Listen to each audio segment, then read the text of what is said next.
forever. But we can go back where it all began in Pennsylvania. You were a celebrity in high school. I know wrestling kids that traveled just to watch you wrestle. Let's start where you began in Pennsylvania and the beginnings.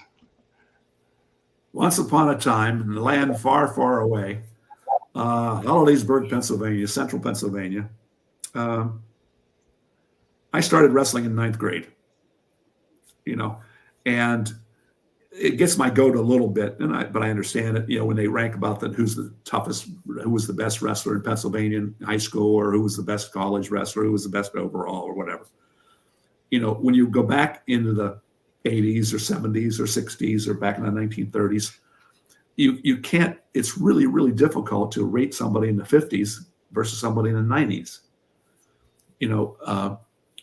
Danny Hodge, one of the best, greatest we've ever had, was 39-0 in college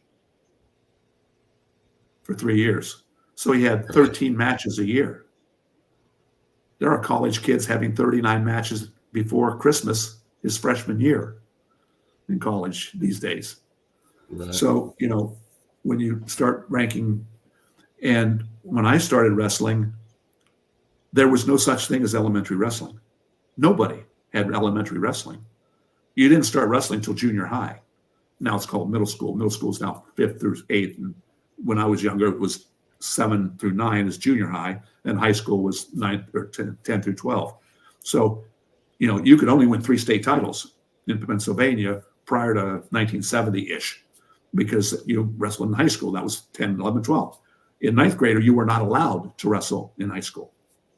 Now, in some high schools, you were. So here I'm going to get another nasty gram from somebody about at certain schools, if the ninth grade class was under the same roof as the high school, they were allowed to compete, but they were rare.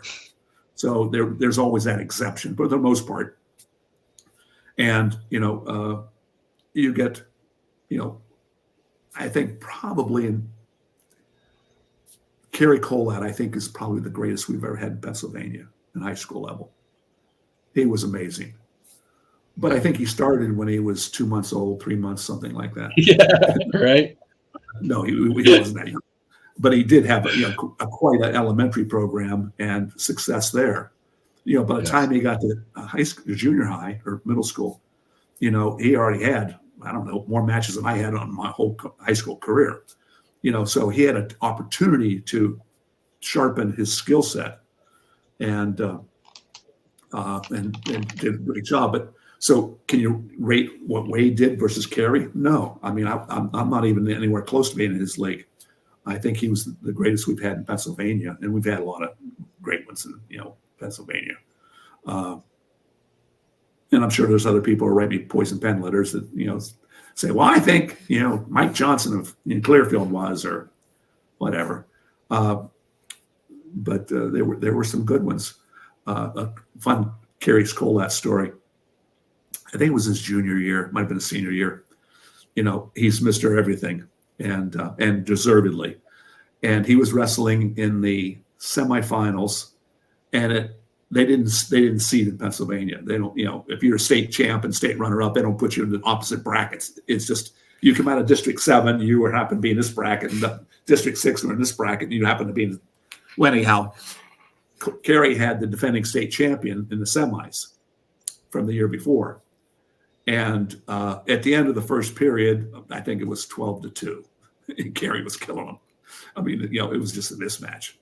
So the referee flips the coin, goes to the kid who's getting beat, the defending state champion. He goes, you win. What would you like to do? Top, bottom, or neutral? And the kid turned to the referee and said, I'd like to be in the other bracket if it's not too late.